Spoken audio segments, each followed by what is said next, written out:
Welcome to the Reach the Stars podcast, a collection of conversations with cool people who do cool things. Brought to you by Papercraft Miracles. Each week, we'll bring you inspiring stories of persistence, passion, and purpose. With your host, Jonna Willoughby Lore. Welcome to the Reach the Stars podcast, everybody. I am your host, Jonna Willoughby Lore. Today, my guest is Kay Reeve. She's an author from the UK, and she's written this book called Brain Unchained, which is shining a torch on depression and lighting the way to emotional awareness in teenagers and young adults, which is like super, super important in today's world, especially in the middle of this pandemic. So welcome to the show, Kay. Thank you for being here. Can you tell everyone a little bit more about you and where you come from? Yes, thank you. I'm so delighted to be here and talking with you. And yes, so I'm from the UK, but I'm in Norfolk, which is on the East Coast. And yes, I've been here for many years. Most of my life I've been in Norfolk. So yeah, that's me and where I'm from. And it's always amazing to be talking to people all around the world. I love it. Cool. So you're in Norfolk, Virginia right now in the States, or are you in the UK? In the UK, Norfolk, UK. It's weird because on the East Coast, there is a city called Norfolk that's in Virginia, which is like, I don't know, 8-10 hours from here. But anyway, so tell me a little bit more about you and your journey and why you decided to write this book in the first place and kind of give everyone a little bit more of your background.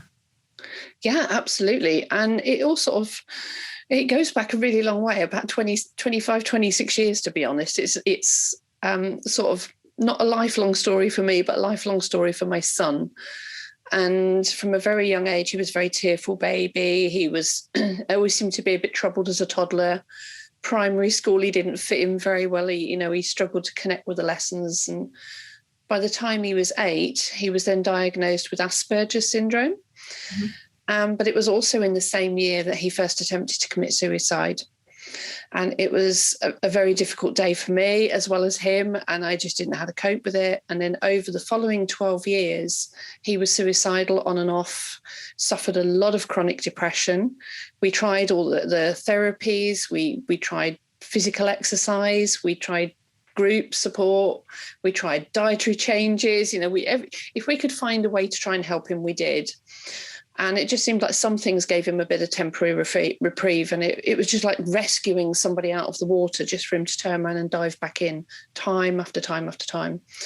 And so by the time he was about 19, I'd already got to a point where I don't want other people to have to get to, but I'd already got to a point where I'd put him in a hostel because I just didn't know how else to cope with him. Mm-hmm. And he still went downhill even more. And I needed a way to save my son. I knew he was in there, but I just couldn't find him. And it was just like this zombie of a teenager walking around that he didn't know what day of the week it was. He was hallucinating, and he was sort of almost on the point of being psychotic. And I was so close to actually picking the phone up and admitting him for help. And we tried to get help at times, don't get me wrong. There was a time I'd got him all the way to a psychologist, and it took me months to get him to this appointment. And he just turns up on a good day and said, oh, yeah, mum's making it all up. There's nothing wrong. And they just ticked us off, dismissed us, and we couldn't get any more appointments. So for the next 5 years after that, I was then still left dealing with his depression. And so in the end, it was like, oh, my God, how can I teach my son to manage his own emotions? And with the added complication of the Asperger's, he was a visual learner. So he needed to see things to understand them. So how was I supposed to teach him what I couldn't show him? And that's where the book kind of stemmed from when he was about 19, was I really started to question emotions in terms of colour. And I started to write and draw things in terms of colour. And he changed so rapidly from there that I was just so pleased I no longer had to worry about him being suicidal.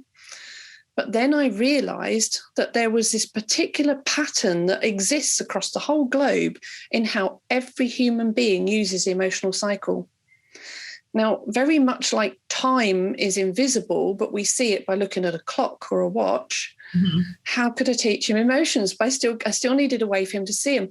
And I saw this pattern and I learned to draw it so that he could see it. And then I was like, wow, I've done this. And it was helping him. It was helping friends. It helped me. It helped other family. And I was like, wow, I've done something nobody else has done.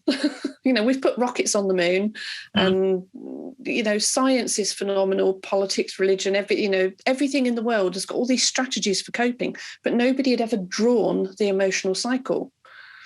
And so from there, I spent the last 6 years, I kept developing this whole strategy around emotional awareness, until in December in December 2020, I actually published the book. So it's been a long time coming, but my head feels so free now. It's all out on paper. That is so amazing.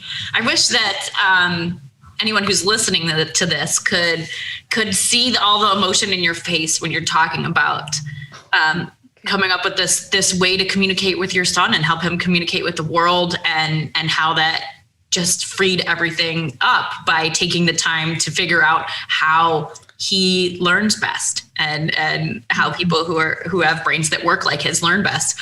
And I just think that's so important. So congratulations for doing that. That's awesome. Game changer. Thank you. So can you tell us a little bit more about the emotional cycle that you kind of figured out how to draw, and how does it work? Yes, it looks quite simplistic when you look at the diagram itself. It's like, just imagine a circle, and then it's divided into 4 quadrants, but with a sort of a wedge at the top, a wedge at the bottom, and then there's a wedge on the left and right. So you sort of draw a cross through a circle, and there's these 4 quadrants. That was the first part of it. And then the top part, we talk all about happy emotions, being about being on high or on top of the world. And when you think about the sun is up in the sky, and everything we talk about happiness is a high frequency emotion or a high energy emotion. So that is when I realized that everything about high emotion, happiness and joy and excitement, all of that fits in that top part of the cycle. Whereas when we talk about depression, we talk about it in terms of pits, rock bottom, stuck in a rut, being in darkness. So that became the black, which is the bottom quadrant of the cycle. So it's very easy to sort of then teach a teenager or a young, anybody, to be honest, anybody, you start getting this point of view, able to teach them, well, if you're not working towards something positive, you will be going into the negative. So it's about being able to teach them in this dynamic cycle. And then in between that, on the left and right, we've got red and blue, which is the sadness and the anger. And I also like to reflect to them in terms of thoughts and actions, because, and again, it's everything that we say, do, think, feel, and also our tone of voice, our body language. And as I studied emotions, and that wasn't like going to university to study, I literally decided to pay attention to everything going on around me and start to watch what happened in work colleagues, in family, the telly, radio and songs, newspapers, books I read, YouTube, hundreds of hours of YouTube videos. And I'm probably the only person that's watched all 8 seasons of Game of Thrones just to study the emotions. But I did it. And it all came back that there was this pattern in how we talk about them in terms of high and low moods, fight, flight and freeze. Mm-hmm. And then this quadrant has got a small orange circle in the middle and an orange band around the outside. And for Jana's purpose, I will show her this on screen so she knows what I'm talking about. So this emotional cycle has got this a small orange center, and the orange represents change. Because I realized when I was teaching my son about different emotions, it's okay to say, okay, so you have this emotion. How does that feel? Let's have a look at all the dynamics of that for him and look at each emotion and the subtleties of them, because there's a lot of subtleties in there as well. This is just the core starting point. But then it was, okay, so why do we change between emotions? That was my next question. And started to realize we only change between emotions because something changed.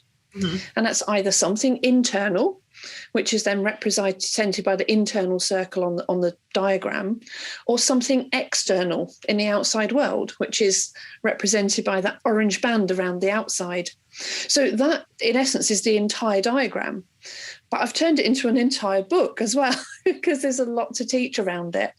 But everything in the book fits somewhere in that diagram.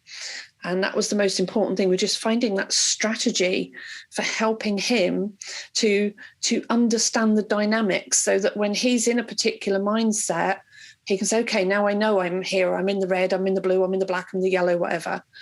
But also know where he wants to be emotionally. Does he want to be motivated? Does he want to be calm? Does he want to be excited? So it's about looking at where he is, where he wants to be, what changed, and what changes he needs to make to take that to the place where he wants to be emotionally. Mm-hmm. So it was just this whole strategy. So it's taken me 6 years to develop it entirely in my head. It was a lot of information in my head for a long time, but but yeah, and it was just a case of once I'd got it, I had this real light bulb moment as well one day, where I was having a coffee with my son in town, but well before lockdown. This is about 5 years ago. And I just got to the point where he was out of suicidal depression and he was starting to really grasp life again. And a friend of his just walked in and sat down with us and then said, I've realised that hanging around with Matt makes me a better person. It was like, oh my goodness, he's been using it to help friends, or, you know, just by changing how he thinks, he's had a positive impact on people around him, even if he hasn't taught them. I thought, wow, that was my light bulb moment where I needed to do something with it.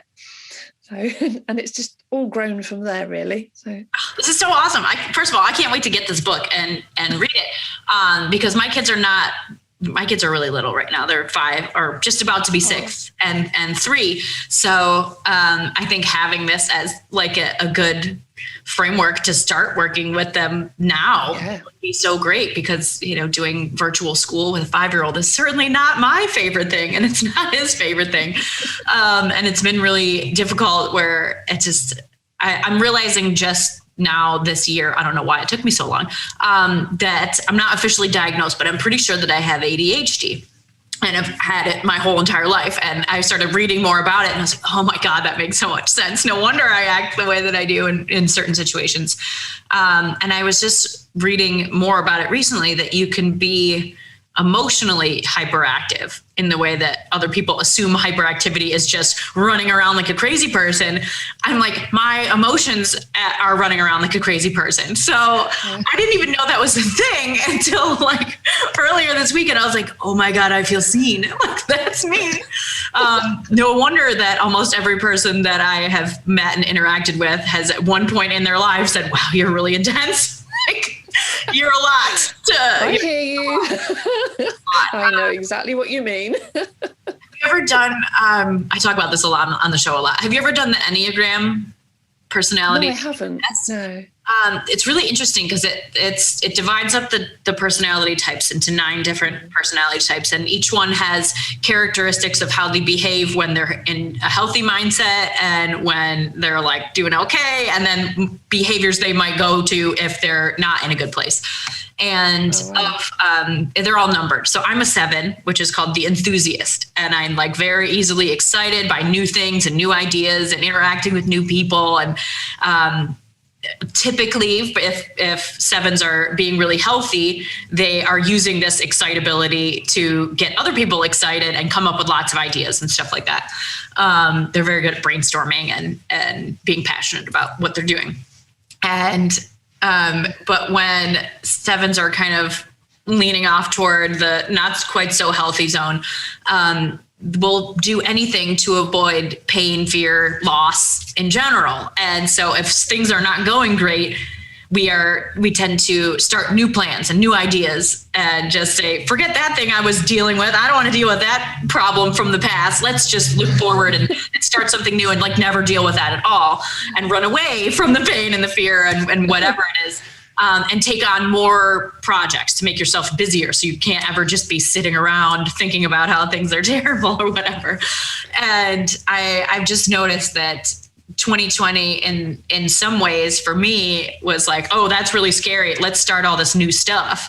And it made me kind of throw myself into my work like other people would probably say as a crazy person. But it was so like, it was like this fertile ground of newness and finding hope in the craziness. And so it was hard for me to be like, is this me behaving good? Or is this me behaving like reacting to the stress, or a little bit of both? So I've been kind of navigating all of that and trying to figure out the best way to start explaining some of this world we're in to my little kids. And this book sounds really helpful. I'm trying to work out if you're talking about you or me here, because I don't think there's much difference. And I think you're saying about anything to avoid that pain and fear. And I think that was a huge part of why I did this, because I knew the pain and fear that I would, I knew the fear that I suffered every day with my son being suicidal, or the risk of him hurting somebody when he was in a really angry, depressive state and he had an outburst. And when you get a 19-year-old having an outburst, it's not like having a 2-year-old tantrum. It's just a temper tantrum on hype, So it was that fear of what could go wrong in his life, or end up being behind bars or in a wooden box, and every day I feared whether or not I'd get that phone call, or also hoped that I'd get to speak to him again for another day. And it was that drove me to say, well, I didn't want that pain of losing him. And I did fear that I was losing him in the sense that, like I said, his body was there, but somehow his personality was just fading away until there was just a ghost of him left. But it was just about finding that, and that's the other thing. You mentioned just before we came on as well about hereditary things, and how things pass down through the generations. And there's this thing in my family known as a stubborn streak. My family is well known for being stubborn, and it's not usually used in a positive term. But I figured that if I'm going to be stubborn, I might also use it the right way and make sure I find a solution. So all those things you're saying, that's actually what's driven me rather than holding me back. But I didn't want to lose my son, and I just kept fighting and fighting until I found a way. So. I just think that's so beautiful that in the situation where so many parents are in that position where their kids, have had a hard time and they, weren't given this vast emotional language. And, there's some people that emotional language comes really easily to them. And I was super, super fortunate to have the mother that I had. And she was a poet and had learned how to read and was reading, large books, like read the whole Bible by the time she was 4 years old. It's just like this wild, totally crazy, brilliant little tiny person. And when I was a kid, she was always trying to figure out how I was feeling and then telling me all of these words I could use to describe whatever that was. So whenever I was, upset about something, she'd be like, oh, are you sad? Are you melancholy? Are you? And she would kind of say, oh, this feels like this. And she would kind of compare it, in her own poetic language to other adjectives or feelings or textures or colors, and gave me this really amazing gift to have a way to describe emotions that so many people could never name even as adults. And it, in a lot of ways, has been amazing for me in my life to have that poetic language that even from 5 years old, that's my main language. When I'm upset, I write poems, and I can channel whatever that is and put it out in words in a way that makes those emotions tangible to other people too. When they read it, they're like, oh, I didn't know, I've felt that feeling before and I didn't know what to call that. And so I'm just really blessed that I've had that, but it makes it really frustrating for me as a person to interact with people who don't have that at all, because I'm like, what do you mean you don't know what this feels like, or you don't know how to tell me what that is. And I growing up a lot, my dad is one of those people that I think really needs your book. Because his parents didn't give him any emotional language. And in his world, for the most part, as far as I can tell, as his kid, that fear, anger, and sadness are all the same emotion to him. He's like, those are the bad, I don't want those. and he can't really like differentiate, you know, which one is which, and tends to have the same reaction to anything that's not awesome.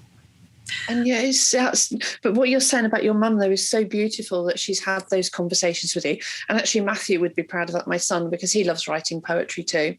And it was an amazing thing. He could write amazing poetry. He even wrote novels, but he couldn't have a conversation about emotions for a long, long time. Because of the Asperger's, he struggled to connect in real life.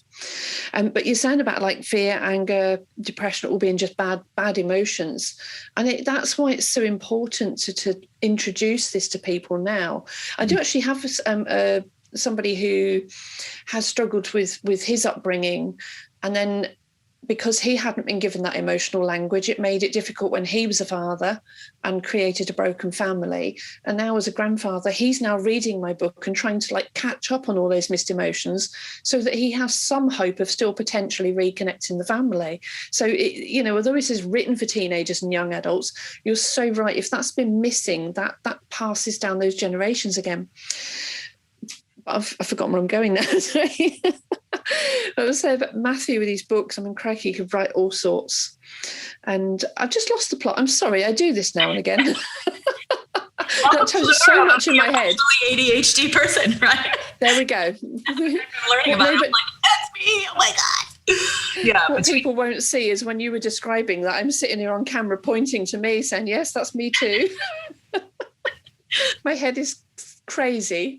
Yeah, trying to keep up with it. You know, it's one of those things that for me, I think that based on having that language for myself as a kid, it helped me to deal with the fact that I was ADHD and not have to like be medicated. Not that there's anything wrong with anyone being medicated for anything. You medicate however you want. But I'm glad that I wasn't medicated as a kid, and that I was allowed to just kind of run wild in my wild, crazy mind and my wild, very vast galaxy of internal emotions, and that I got to have this outlet of writing poems about all of these deep imaginary worlds that I live in inside my head, you know? So it's cool to be able to have those. And it's been really interesting too, meeting all these different people from all around the world and interviewing them for this podcast. And it's been so, I mean, I really love, serendipity, and like, as I call it, it's like my religion is weird shit. I believe in weird shit. There's weird shit out there. I can't explain it, but it happens to me all the time, and I love it. And so many times on this podcast, a conversation I will have had on the show before that isn't even released. Like, you don't know who I just talked to on the last episode, but there's so many little themes like that just like, because I talk to them, it's kind of in my mind, and then it like brings it back in, and like all of that energy just like combines together to kind of make all of the episodes of this show like flow together. Like, you're having a conversation with the person I talked to, and they're having a conversation with the person I talked to before. And that it's like making this much bigger, headier conversation that's going out into the world. Hopefully with the goal of affecting positive change in some way across the world, like a butterfly effect. Like there is nothing else for me than like being able to change somebody's whole life in an instant. And like, I am kind of obsessed with kind of intentionally crafting that moment as much as possible.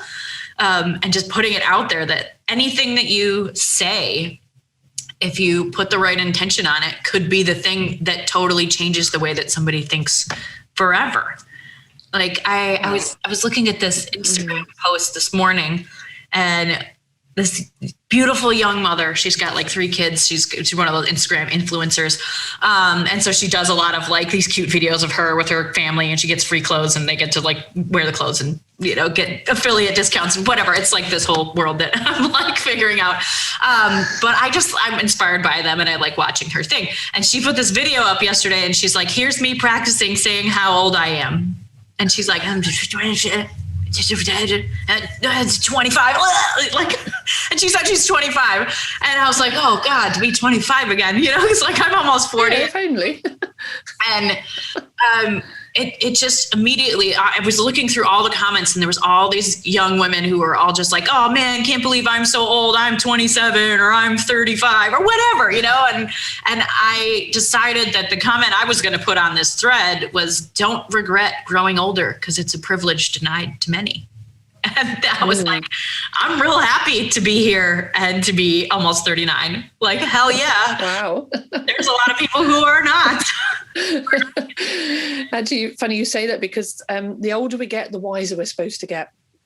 And this is one of the amazing things now, to see how much wisdom my son has, still in his 20s, considering where he was, to now being a father with another baby on the way.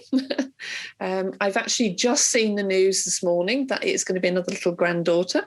So I'm really excited today to hear that. But he's been an absolutely brilliant dad. But he had a job that he kept down for 4 years. And then this year he'd had a change of job. And on a 3-month job trial, he was already recognised for being a conscientious, productive and supportive worker, and given a pay rise within 8 weeks. Compared to where I was saying a little while ago about where my son was 6 years ago, that is way better than anything I could have hoped for him back then. And, I wanted him to be able to get out there and access the world and get a job. But he's just done so well since then. So the amazing thing is with the book, it's like taking all of that wisdom that I've gained over my lifetime and literally putting it in one book. So you don't have to spend all those years doing it on your own. It's here, learn it, get the book, learn it. It saves you so much time. And that's what I was coming back to what you said earlier about the bad and good emotions. A good way I like to think of it, and the strategy I've got in the book, is about learning emotional awareness from the diagram, which teaches you the dynamics of emotions. So it's this visual concept. And then when I was saying about the change, the second part of the book is all about understanding change, and that there are actually only 5 changes in the whole world you can face. And when we can chunk life into those 5 changes, it gives everybody a really solid starting premise for sorting out any issue and starting to have a conversation about it. And then the third part of the book goes into root causes. And the way I like to explain this, you imagine you're driving your car. Everything's going well emotionally. You're driving your car, nice smooth ride. And then it starts to feel a bit off. Your steering's a bit funny. And if you ignore that and just keep going, it's not going to solve anything. And that's people who get a bit emotionally out of sync, but they ignore it and they just keep going. But if you actually pull over and you say, okay, what's caused this? And you look at the changes, this is the second stage, you might have a flat tire, and that's just causing it to feel strange. But having a flat tire doesn't resolve having a flat tire, knowing about it. It only resolves it if you do something about it. Mm-hmm. Now, if you can fix your own flat tire or change a spare wheel, brilliant. If not, do you just stand there on the side of the road forever, or do you call the tow truck? You call somebody to help when you reach the point where you can't do it yourself. And emotionally, people don't do this because they're afraid of the stigma of mental health. And I'll come back to that bit in a little while, because that's another thing I'm challenging. So the third part is, okay, you've got a flat tire, but now what's the root cause? Because if you stand there for the side of the road and pump your tire up, but it's got a big gash in it, or that somebody's pulled the valve out, or it's blown, or, whatever. Unless you actually find out the root cause, there's not much point pumping it up again. Mm-hmm. So you have to know all 3 stages to resolve a problem. And that's where the book takes them through that entire strategy. And then throughout the book, there are exercises that gradually build up that thinking for yourself process. So the book literally teaches them to think for themselves for life. And when you can do that, that's what helps you to manage and regulate your emotional control. And there will be times when life is emotional. It throws curveballs, but it also helps people to recognize when you get stuck, where to go and find help. And that's the power of what I've put in here. And I'm just so excited to get that out there and get people reading it and saying, yes, and we want people being wise in their 20s and 30s, not 50s and 60s. We want to bring that time scale down. And all I wanted to do was save my son from killing himself. And it came to this. So. boy, am I really glad that you did. I mean, first of all, because that was, that's what you definitely want to do. But the fact that going through something that was so difficult and figuring out your own way to help him and to help you, all in that without being able to access a lot of services to help you, is so amazing and just inspirational. And I'm just, go you for doing that. Thank you. I mean, I keep thinking, because my family structure is a little crazy. I get into it in a lot of episodes, but long story short, both my parents were married to other people when I was born. So I have 7 brothers and sisters, but I'm the only kid between my mom and my dad. And since the day I was born, I have had 5 parents in my life. I had my mother, her husband, who became her ex-husband, the woman that he married after they broke up, my biological dad, and the woman that he married after he got my mom pregnant. And all those people had kids and had all been divorced at least once before I was born. And so I like come from all of these like broken and reformed relationships and with all these step siblings and half siblings, but I don't have any 100% full siblings. And I grew up living in between 3 different houses every week and being in the middle of 3 different families. And I had all of these brothers and sisters who were not related to each other at all, but they were all related to me. And so I got to grow up in this really, really crazy way. And my oldest sister and my youngest brother are both adopted, which is the weirdest, super weird. And my youngest brother was adopted at 3 years old from a family that used to beat the crap out of him. And he had a really, really rough first couple of years. And my biological dad and his wife had a son, and then she couldn't have any more children. So she wanted to have another baby. But my dad, by this point, because he'd had all these other marriages before that, he was like 50 years old. And he's like, I can't do a baby. I can't do a baby again. So they adopted my brother at 3 years old. And compared with the way that their son had been raised, where he was like not in this crazy abusive situation. And then they get this 3-year-old who doesn't he's never really known how to trust that anyone who's close to him is going to keep him safe. And that he doesn't really know, or trust when someone loves him and that they're not going to hurt him. And so his whole entire life since I've known him, he's got this shield up like all the time, even as a little kid. And for my stepmother to have one son who is seemingly like very, very easy as far as a kid goes. My other younger brother, their natural son.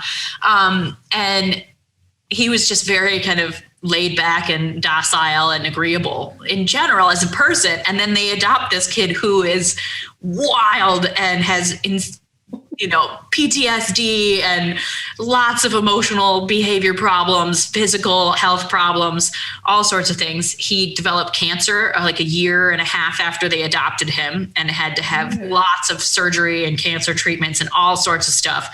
And to have one kid that was like really easy and then adopt this kid into their family, that was so difficult. And he had such a hard time with any emotional language or trusting anyone at all. And, I think that if my stepmom had your book, it would have been really great for her. It would have helped her out a lot as a parent, because I can't imagine, if I had one kid that was really easy and then all of a sudden have another kid that's like personally tests you and does it on purpose every day and for years and years and years. And, it's wild. I mean, thinking my brother is now in his 30s and he's got his own son, my adopted brother, and like he's made it out of that craziness that he came from. And that's good.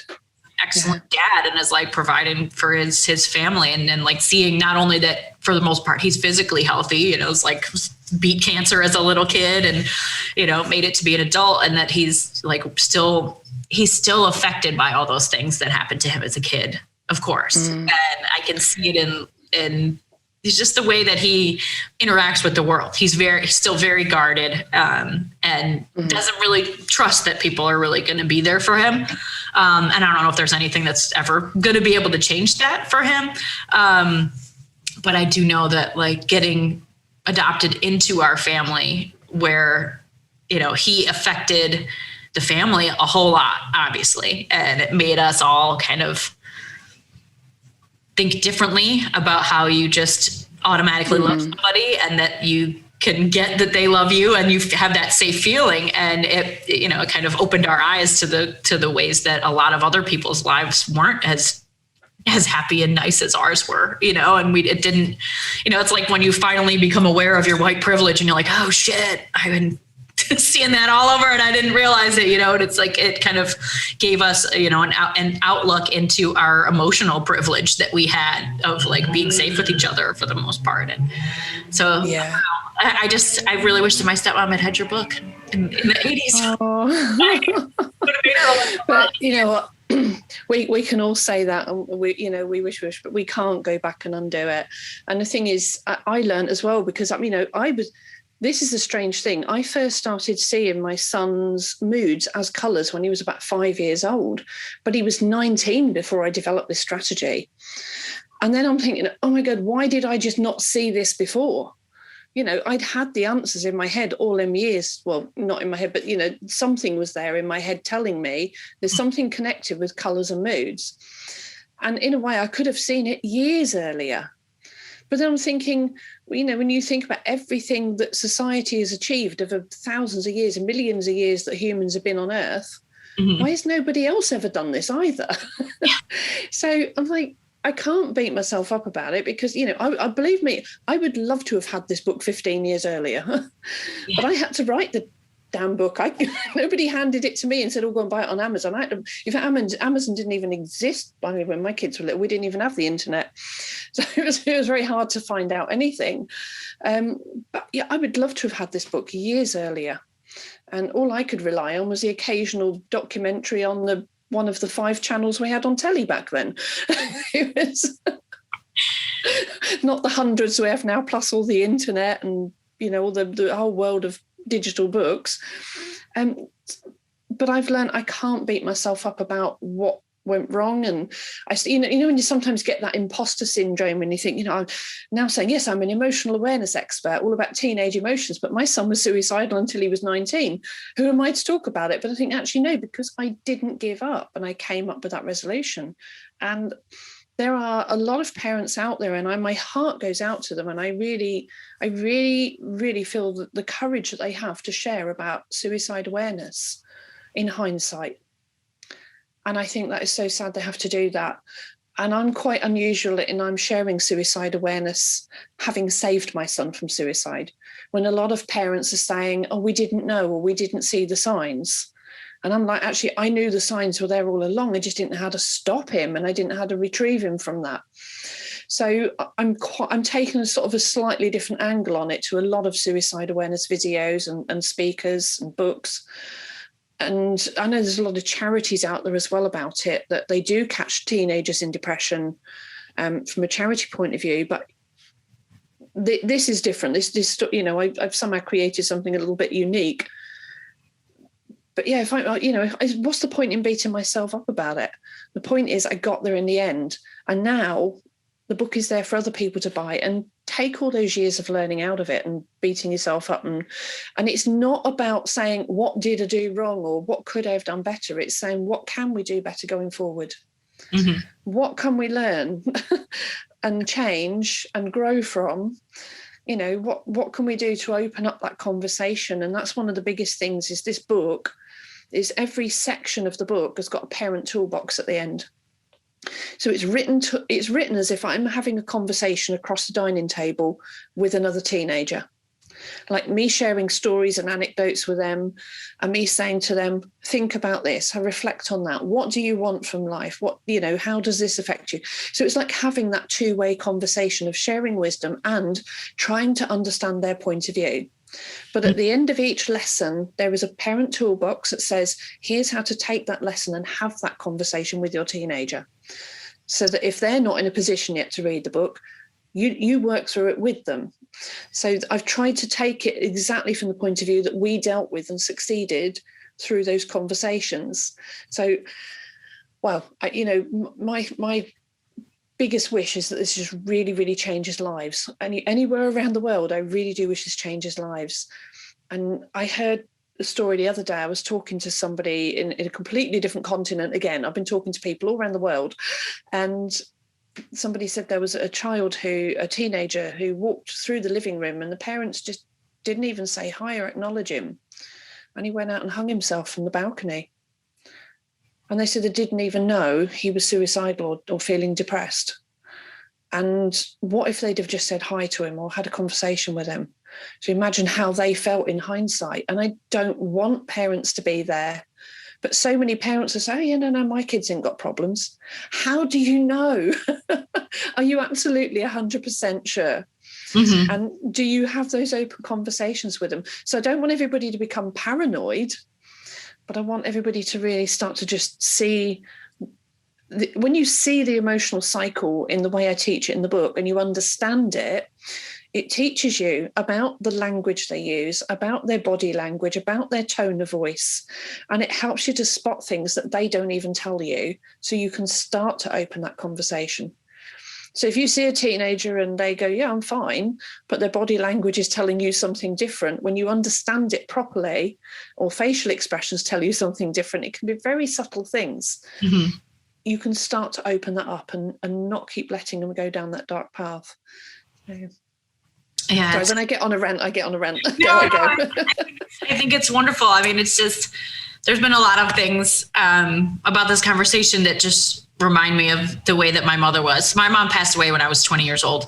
And so I knew when I was maybe 14, 15, that she was probably never going to meet my kids. And like, I just knew that she was not a very healthy, physically healthy person. And so, but like thinking back, I always wondered when I was around 14, 15, like someday when I'm going to have kids, what kind of things am I going to wish that I would have been able to ask her? And like, there's so many things I wish I could ask her about parenting. And I've just been, my dad gave me all of these letters that she sent him when she took off while they were married, before they had any kids. And she went and lived in California with another guy. And I didn't know the circumstances behind any of this, but he had saved all these letters that she wrote to him every day, almost every day.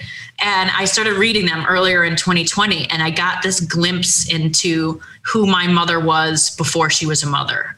And like her internal dialogue of the ways that she was thinking and feeling about herself as a person and her own self-worth. And that she felt like she was never going to be good at adulting enough to have anyone rely on her for anything. And that's part of why she like ran away from her life, I guess. And it was so eye-opening for me to see where my mom was in her mindset before I was born, because I obviously only knew her after that. And I was like, how could this same person, like, yeah, she wasn't great at paying the bills and cleaning the house and putting away our summer clothes and all that. She didn't do that. She was not that kind of mom. Not at all that kind of mom. But because she was so good at explaining things, and since she wasn't really good at adulting, she never forgot what it was like being a kid. And so while I was growing up, I mean, I lived with her Monday to Friday. I mean, almost all the time I was with her and my one older brother, and just having her really know and remember what it was like to be young. And when I would ask her, that she was always like felt like a close friend instead of more of a parent. Like she wasn't good at like the quote unquote parenting discipline, like all that stuff. But I certainly wouldn't be who I am today and able to relate to people in the ways that I can. And to, like you were saying, recognize somebody's, how they feel, even if they don't say that's how they feel. I mean, like she kind of instilled in me that empathy of being able to be an empath and like feel somebody else's emotions, even when they're not in the same room as you. Like I'm connected to, there's certain people too that are kind of in your, I don't know, soul family. It's part of my like weird shit woo woo thing. But I mean, like I like people whose energy has been related to yours, or you've been in their family before you were in this body and you were in some other life, and that energy was making something else live. Like those, you can kind of tell like those certain situations when people who have that shared, it's like when you posted. Yeah. When you posted in the group last week, I could feel your energy through that, and I was like, "Yes, we need to talk." Yeah, like that's it's you how read some and go, "No, not for me, not for me." It's like reading the personal. It's not for me. No, yes, I need to be on that lady's podcast. Message her straight away. And it's that kind of thing that, like, I think it really draws people together. And my mom was so good at seeing that in other people and recognizing that in other people. And I mean, there were 300 people at her memorial service on a Thursday at 2 p.m. It was like standing room only in this giant church. And was she super financially successful? Did she like follow all her dreams and get all her stuff? Oh, no. But did she affect the world? Hell yeah, she did. And like having her in my life has given me this ability to kind of be that person for people who didn't have somebody like that in their life. And so that's kind of partly why I want to do this show, is to like share that love for affecting people in some way. I get that, because I do my own, and I do mine on a Tuesday night live at 7 on Facebook. So I just do it straight. I don't pre-record it. I don't edit it. You just get what you get. The first 13 nights I was doing it directly through Facebook Live. So it came with a good 10 to 15 minutes of technical difficulties at the start of everyone, but somehow some people were still watching it until I discovered a way of doing it through a different platform. So anyway, that was because, and again, this is coming on a different level after my, all my family have grown up, left home. I've got grandchildren. My husband and I, we moved out last year after 28 years of marriage. I'd lost my job. We had to sell the house. So I had to start life from scratch last July. So it was a stressful year for me. And then I was training for a new job, which ended up actually put me in a state of PTSD. The training was for something that was way beyond what the job description had said. And I came away saying, I cannot do that job. And so I left. And the very first, I finished the job on the Friday night in November. And the Saturday we were in lockdown 2. And by now I'd then moved into my little flat, because I'd had to spend a bit of time at my parents in between. I'd had nowhere to live, so I went to my parents. Believe me, you were in about age in 20s, 30s, 40s. When you're in your 50s, moving back to your parents is not exactly on the top of your bucket list. So quite challenging, but we got through it. So anyway, I moved in my little flat, and literally the first day that I'm then at home, like, now I'm going to be at home permanent, all the time, because I'm going to write my book and start my business. But it was like, literally, I'm going to be in lockdown for 28 days at the time, they were saying, not being able to see anybody for 28 days. And I've always been a really sociable person. And I'm like, what the hell am I going to do for 28 days on my own? And that thought alone was panicking me. I've never been alone. I've been married for 28 years. I was always with family before that. I've always had my kids at home or around me. If my husband was away working, I'd just go and see the kids. So this just sheer thought of being alone was frightening. And I thought, you know what? I can talk.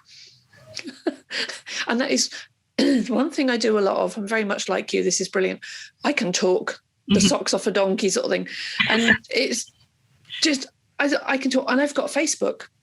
So I decided to use the 28 days to do a live talk for an hour every night with a guest, like we're doing now, about mental health and emotional awareness.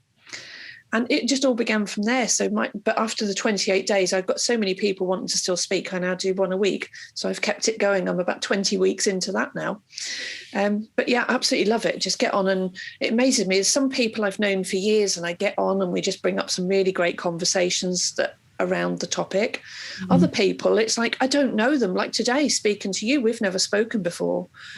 But it's fascinating how we can get on and have such a powerful conversation about something and be in so much alignment. And you said earlier on about there being patterns in those conversations. And that's what I love. It's almost like another form of study, week on week on week, in seeing how those patterns come out.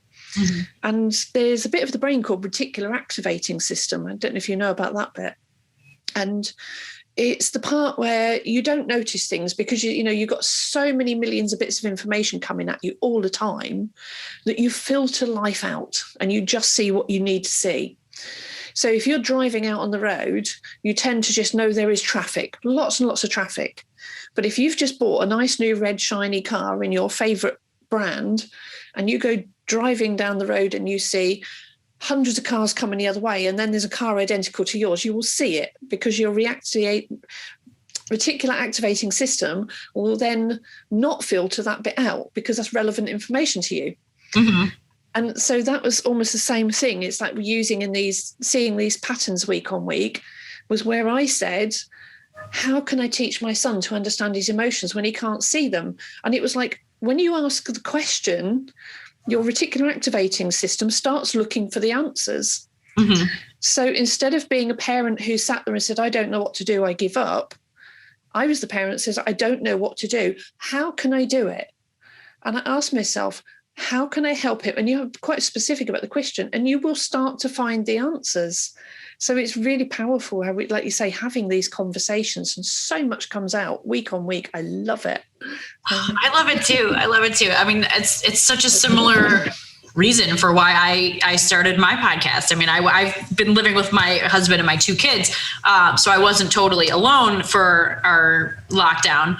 And the lockdown that we had here in New York wasn't as strict. It wasn't like you can't leave your house at all. It was just like nothing was open. Except for the grocery store and things like that. But my husband is very introverted, and, he gets his energy from being able to get away and be by himself. And obviously I am an extrovert, and having interactions and conversations with new people, especially new people or people I haven't seen in a long time, and like reconnecting with people and sharing that energy, like I need that, or I am squirrely as fuck and I'm not a nice person to be around. Like I take so much from the people that are around me that I think it goes with that, like, emotional hyperactivity, that I am intense and I need a lot of energy from other people. And if I'm only with my introverted husband, I take so much more than he has to give. And it's just not fair for him. So the whole pandemic, and when everything was shut down and I couldn't go out and see my friends and I used to do pre-pandemic, I did a lot of in-person business networking events with other women. And I would go do those like several times a month and like have those, intentional interactions with people. And I was literally like starving for it. And as a poet and a musician and performer pre-COVID, I was also doing a lot of poetry shows, and we play in a band, and the band was playing shows and things like that. So I also haven't had that outlet either, where it's like, I have all of this to give and people want it and they take it. And so not having that, it like kind of builds up in me as like my crazy hyperactivity. And the more that I don't let that out somewhere and get, new, good, positive energy back in, it makes it insane. So I was like, how can I deal with this where I need other people? I need them. And he's like, I've had too much. I can't. So I was like, I'm going to start. I've always wanted to have a podcast for like years. And I kept, as a perfectionist, I kept thinking of all these reasons why I wasn't ready to do it, or I didn't have the right equipment, or it wasn't soundproof, or blah, blah, blah, blah, blah. And then the pandemic, and everyone was like, no one cares if there's a dog barking. No one cares if there's a kid that shows up, or there's a fire truck or whatever, because that's everybody's daily life, is like interacting like this. So it just gave me this wonderful outlet to be able to say like, okay, forget the perfectness. Done is better than perfect. I'm just going to do this. And even if the recordings don't show up right and the audio isn't great, I don't care, because I'm going to share conversations anyway. And it makes it so that I intentionally book time on my calendar to have face-to-face, as close as we can get, conversations with people who are really interesting to me. And so I was like, yay, I get to do this. And every single week, it's just a joy, a treasure. And every week I'm like, oh, it's only going to be an hour. And then like we talk way longer than an hour. But I don't want to poke out your time all day long. That's fine. It's whatever you need. Just deter me from going comfort eating in the kitchen for as long as possible. Exactly. So at the end of all of the shows, I asked everyone the same 5 questions. But I just want to give another little shout out about your book. We're going to put the links in the show notes and stuff like that. But for everyone who has been listening, if you don't remember the title, her book is called Brain Unchained by Kay Reeve. I'm going to actually buy a bunch of copies of this book and do a giveaway on my Instagram/Facebook pages, because I think that this book is really important. And I know that in the middle of this crazy pandemic, I mean, as a parent myself and knowing so many other parents who are trying to figure out, like, is us beautiful. Keeping kids home and keeping them physically safe the thing that's going to make them fucked up emotionally as an adult? So, like, which one is worse? Like, and just constantly having that battle of, like, is my kid learning enough in school? Can I just say fuck it and they'll be fine and they'll survive? And like, how long is this going to go on? And all this, there's a lot of parents that are like, I don't know how to do this. I actually have a quote, and it's a quote that I came up with through developing the strategies in here. And it is, mastering life is all about mastering change. And if there's one thing that's really thrown us deep into that, it's the pandemic. Everybody has really, like you said, grasped the fact that when all of a sudden you've got to be at home and not in a recording studio, who cares if there's a dog barking or a car revving past? People are getting used to just accepting the status quo, not being such perfectionists. But yeah, absolutely. Mastering life is all about mastering change. And that was the strategy that I taught my son. But wow, you're amazing. And thank you so much for having me today on the show. This is lovely. Beautiful. Okay, so now it's 5 question time. 5 questions. Okay, question number 1. Tell me about an experience in your life that shaped who you are today. Like that one moment where after that, everything was totally different. I think that was having my son, to be honest. There's way too many to pick from otherwise. But like I said, when he was 8, he was diagnosed with Asperger's.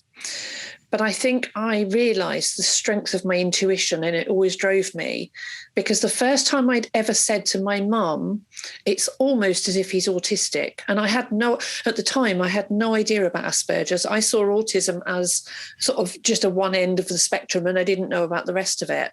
Mm-hmm. I'd not grown up with the internet and as much open knowledge. And we lived out in the middle of the countryside with about 13 houses. So it wasn't like I lived in a big city surrounded by people with all kinds of personality traits and characters. So I said to my mum, it's almost as if he's autistic. He was 10 weeks old, but he wasn't diagnosed until he was 8, and I hadn't known anything about it. So that made me realise how strong my intuition was, and I never let go of that. And that shaped who I am. That's awesome. It's wild. After I had my first son, he was in the NICU at the hospital for the first 3 days that he was alive. And luckily he got to come home with us, and I didn't have to go home without him. And, like, my goodness, I don't know if I could have handled that. But the whole time that he was in the NICU, all of the nurses there kept saying, he looks right at you. Like he looks at you in your eyes, and he's only like a day old. And they were like, we work with little babies every day, and they don't do that. Like, he has been here before. Like, they could tell that he had this energy that, like, he just was observing everything, and just he knew things about the world that he shouldn't. Like, there was no way that he would be able to, like, know you like that. And so it's same thing as, like, I got this intuition about him, like, right after he was born, that he knew so much more about life than I did in a lot of ways, that he had been here before. It's really interesting. Yeah. Mine was the opposite. When my son didn't make eye contact, so that was quite difficult, having a child where you want to bond with them and you're feeding them and you're cuddling them. But for about 6 to 8 weeks, I just couldn't even look into his eyes at all, just looked anywhere else except at me. So that was quite difficult, being a new mum. And I ended up with postnatal depression sort of on the back of having him, because I just couldn't get that bonding with him. Obviously now it's completely different, very strong bond now. It's always there. It's always there. You just got to learn to recognize it in different ways. Ways. Okay, number 2, when you feel defeated or overcome, what do you tell yourself to keep going? If I'm not being positive, the only other choice is being negative.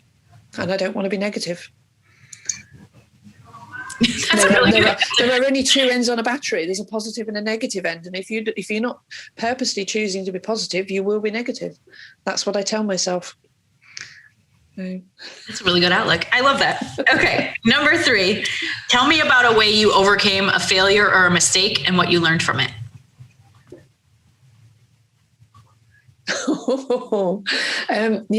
That's actually part of a short story in the book. Quite an interesting one. Took a trip down to further south in UK to visit my grandmother with a boyfriend, not my husband, but somebody before that. So we're talking about 30 years ago. And this is before the days of sat-nav and everything. We just had paper maps. And driving down there, it was like, follow this road, follow that road. At the end of the motorway, turn left, and the next one turn left. And it was pretty much where I wanted to go. And that's like a 2.5-hour journey. So it was like pretty straight roads, but easy. Coming back, what was the end of one road, turning off onto another motorway, coming back the other way, I had to find a turning in the middle of the motorway and I missed it. I don't mean in the central reservation, but it was like you didn't get to the end of the road and turn. You had to find this exit and I missed it. So we ended up getting lost and instead of coming back up to Norfolk, we ended up going into London. And it was at that point that the person who was sitting beside me, the boyfriend at that time, then declared that he can't read a map when he was meant to be my map reader. And so I learned one thing is about having more open communication about teamwork before you begin a journey. And lots of things I learned about that and about the power of being lost. And the biggest thing I learned from that was, because we got diverted into London and it took a long time for us to stop and find somewhere to park so that I could then get hold of the map and try and say, right, where are we? And this was the important part about recognizing when you are lost. And it taught me about recognizing when you're lost emotionally as well. Because when you are lost, until you can actually find your bearings, you can't plot your way back home. And it's exactly the same emotionally. Do you actually know you are lost? Because until you do, you're going to keep going in the wrong direction.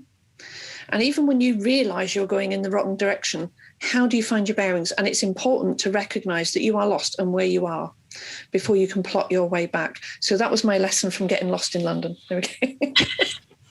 It's funny because I actually have a really horrible sense of direction, and I like need my GPS in order to drive around like the city I've lived my entire life. It's not a huge city either.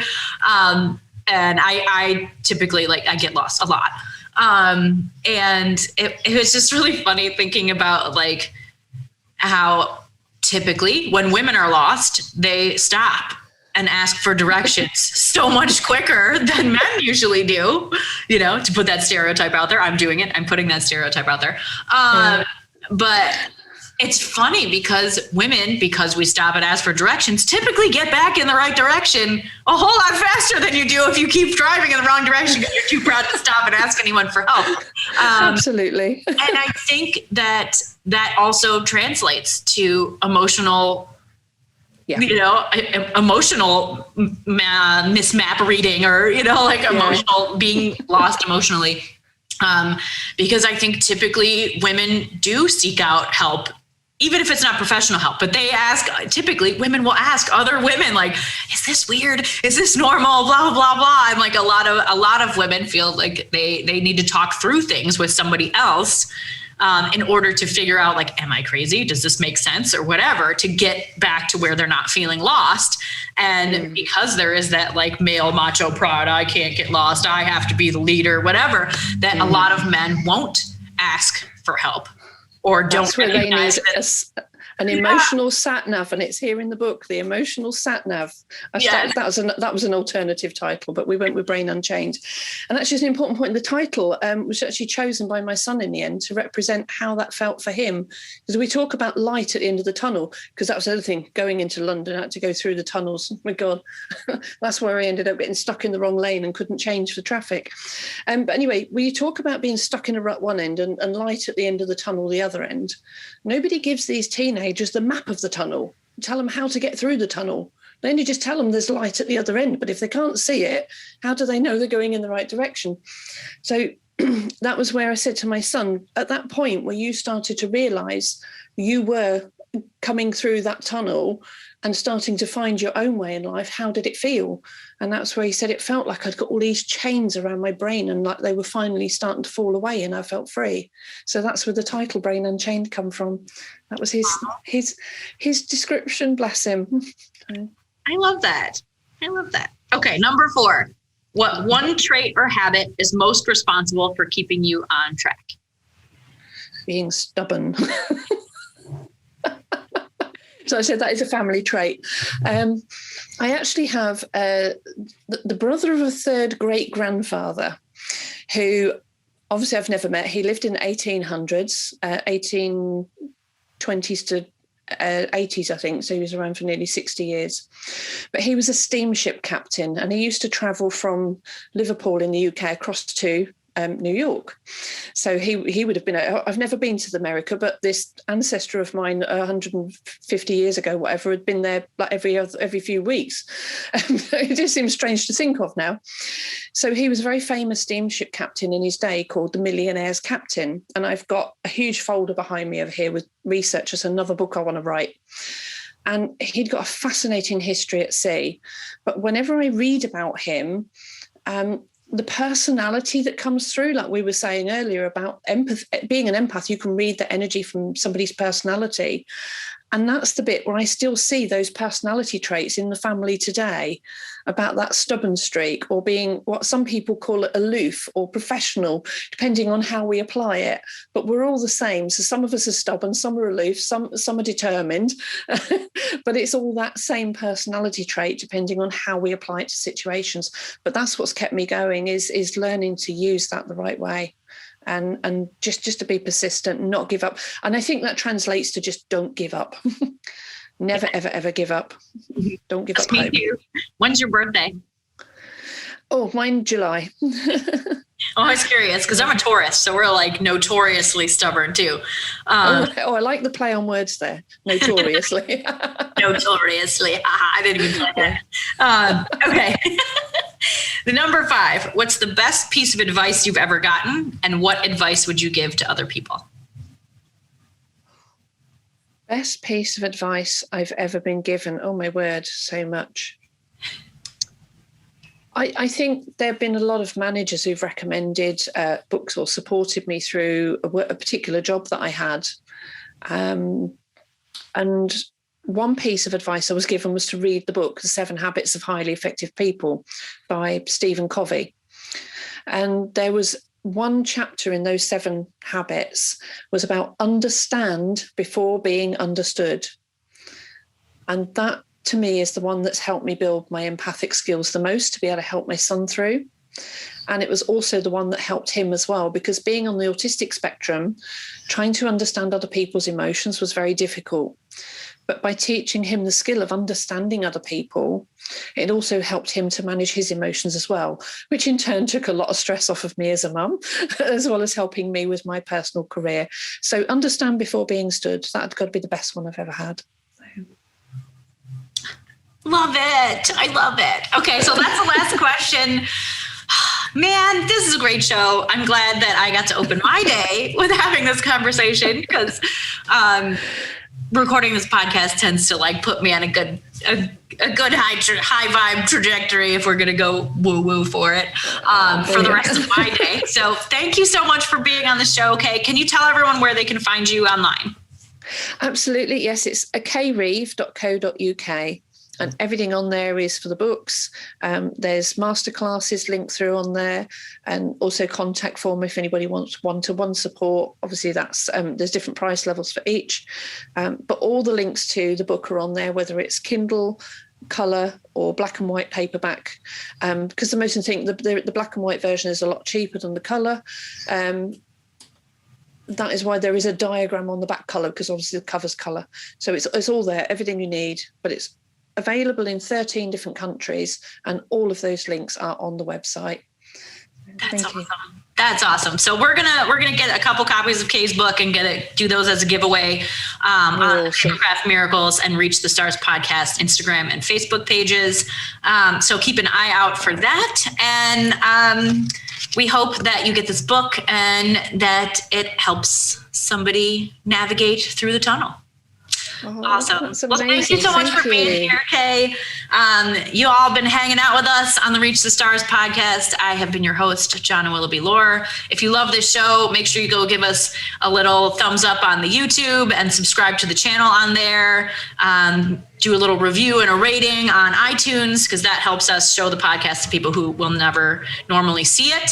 And if you really want to get on board and you really love the mission of this podcast to inspire change throughout the world in positive ways, then you can hop on our Patreon, become a patron, and get some fun extra goodies in there, bloopers and outtakes. And we're working on getting some swag and some merch over there too. So thanks so much for being here, and we'll see you next week on the Reach the Stars podcast. Have a great day, everybody. Bye. A single interaction has the power to change your life forever. This is a place for the stories of those moments. Stories of pursuing dreams, overcoming tragedy and failure, of coming back to life after so much of what feels like dying, of continuing on with only a vision as a map. This is the place where those moments live on. Come sit by the fire, look up at the stars, and be forever changed too. Thank you for being with us on the Reach the Stars podcast. Our theme music is generously provided by Byrocratic. You can find him on bandcamp.com. Thank you to all of our current patrons, guests, and everyone else who helps make this dream a reality. We are so proud to be building this amazing community with all of you. If you love this podcast, please consider sharing with a friend, leaving a review on iTunes, and becoming a patron at www.patreon.com/reachthestars. Don't forget to subscribe to our YouTube channel to see the videos of these conversations. We'll see you next week. In the meantime, do something cool and tell us about it.